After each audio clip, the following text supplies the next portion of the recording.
Good morning everyone and welcome to the secondary assembly. After 5 years this may well be my final assembly at BIS Hanoi, but it's a great pleasure to be here today, and inevitably because of that moment I am reflecting, and today's assembly is about the power of reflection. But it's not just the fact that I will be leaving the school at the end of 5 years that's caused me to reflect. All students and all staff at the end of an academic year tend to reflect on the things that have been achieved, and an awful lot has been achieved. This year I've been looking at our yearbook, and that's what I've been doing this week, editing it and making sure that it's ready for publication. And it's really nice to reflect on all the happy memories that are presented in that yearbook. But reflection is not just about happy memories. Reflection is a powerful tool. And because it's a powerful tool, it's part of our aid memoir. We've got these core values, and reflection is one of those core values. It's not just a value, it's a way of working, it's a way of thinking, and it's a really important thing to be able to do. And today's assembly is considering ways in which we can reflect. And the next part of the assembly is to show you 2 videos that give you a perspective on reflection. The first of the videos is by a thought leader called Simon Sinek. And Simon Sinek is a presenter, he's an author, and he's also a professional optimist. And as you know, I gave an assembly recently on optimism. And I really liked the way that he described himself as a professional optimist. So you've got his perspective on reflection, and then immediately after that there's going to be a video on critical reflection. Now, critical reflection is something that you all need to learn to do, because when you get to IB level, the ability to reflect critically is essential to your success in the IB program. And tomorrow, Saturday, we will be graduating our Year 13 IB class, the class of 2021. I'm sure you'll join me today in wishing them the best of luck in the future. But they've all become expert critical thinkers, and the second video that you will watch today will give you an opportunity to learn how you can become a skilled critical thinker.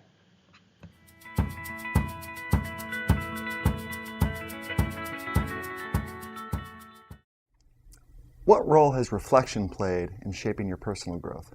The ability to look at oneself critically, to say to oneself, you were good in that situation, you weren't good in that situation, you could have been better in that situation.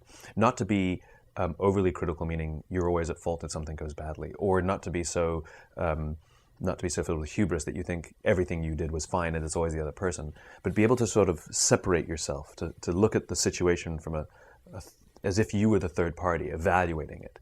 You know, when they do sales training, there's, it's always 3 people.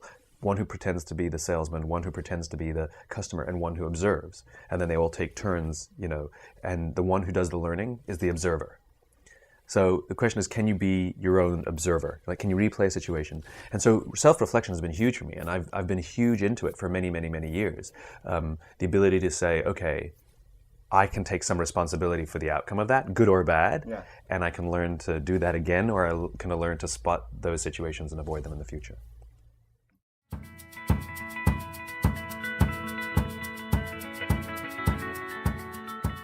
What is critical reflection?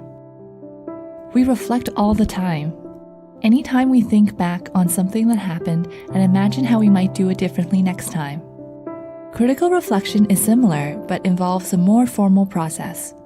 It requires carefully considering how events and experiences have led to personal growth and how we might think or act differently in the future as a result. A critical reflection is not simply a summary of what happened or a report of how you felt during an experience. For a reflection to be critical, you must make connections between what happened, what you learned from that experience, and how you will apply that learning in the future. Your reflection doesn't have to be about a positive or successful experience. We often learn the most when things don't go right. The key is to choose an experience where you learn something important that has changed your beliefs or actions in some way. If you have been asked to relate your experience to specific concepts, make sure you choose an experience that you can relate to those concepts. One model for critical reflection is a three-stage process known as what, so what, now what, developed by Terry Borden. Let's walk through the 3 stages together. Stage 1. What? What happened in a particular situation? Replay the event in your mind as though it were happening in front of you on a movie screen. What do you see? Be as objective as possible. Try not to attach any judgments at this stage. Stage 2. So what? Analyze the experience more deeply.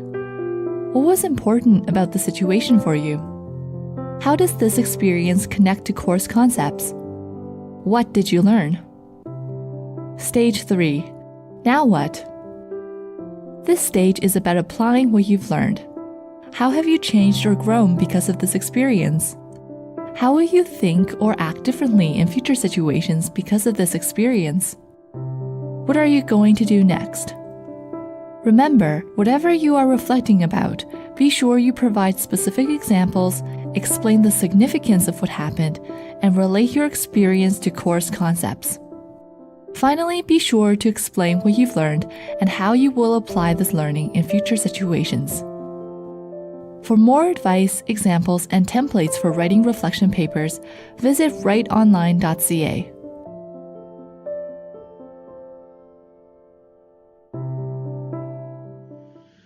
I hope you've enjoyed those 2 videos and they've given you a better understanding of what we mean by reflection. Now, reflection is a really powerful tool in good moments in our lives, but also in moments that have not gone so well. And we can use reflection to turn negatives into positives. And I want to illustrate that example by talking about one of my favorite topics, and that is sport. What you're looking at on your screens now are 2 images. One image is a rugby player consoling 2 other rugby players, and the other image is of a rugby coach taking questions at a press conference. And these 2 images surround an event that happened in 2019. In 2019, the Rugby World Cup was taking place. I'm a rugby fan, I enjoy rugby, and I went to watch this Rugby World Cup semi-final between England and New Zealand here in Hanoi in a pub with Mr. Duckett, our former IB coordinator. And we were watching this game, and it was a great day if you were an English fan because the English won that particular semi-final. They were playing the All Blacks from New Zealand. Now, the All Blacks are a special rugby team, and therefore the victory against them was particularly special for an England fan because very few teams beat the All Blacks. They are without doubt the most successful rugby union team in the history of the game. And I think you could even make a case that they are the most successful sports team in the world in the history of sport. Now, to beat the All Blacks was a tremendous feat, but for the All Blacks themselves, it must have been hugely disappointing. The World Cup only comes around every 4 years, and therefore those players and that country would have to wait another 4 years before they could compete for the next World Cup. If you're the coach of such a successful team who have been defeated in such an important match, it must be incredibly difficult. And you can see there Steve Hansen, the coach of the All Blacks, taking questions from the reporters. He looks disappointed. If you look into his eyes, his face, he's clearly not a happy man. There's almost a sense of he's reflecting on what could have been if you look closely into his eyes. But I really admire this man, and I really admired reading about what he said about this particular match, and also the way that he faced up to reporters in the aftermath of this bitterly disappointing defeat. He began by talking about how proud he was of his players. He also talked about how impressed he was by England, and he congratulated them on their semi-final victory and wished them luck in the final. But then he talked about what needed to happen next. He needed to swallow the disappointment of losing this semi-final and reflect about what had gone well, but also what had gone not so well. And from that, he felt there were many lessons to learn. And by learning those lessons, he felt that his team could be a more powerful force in the future. And I think there's a really important lesson for us there.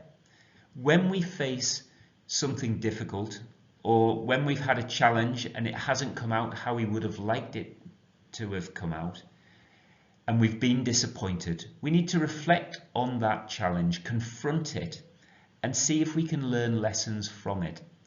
And if you become a skilled reflector, no matter what your experience is in life, whether it's a positive experience or whether it's a negative experience, we can always make things better. And we began by listening to Simon Sinek, who described himself as a professional optimist, but he's also a skilled reflector. And I do believe that skilled reflectors are inevitably optimists, because we can always get better. And we get better by confronting the difficult things in our lives and finding solutions to those. So, as you look forward to the summer holidays and as you look forward to another school year, please spend a little bit of time looking backwards, reflecting on what went before, and think about how you can be even better next year. And as an optimist, I am convinced you will all be better next year. Thank you for listening today, and have a lovely weekend, and we hope to see you soon.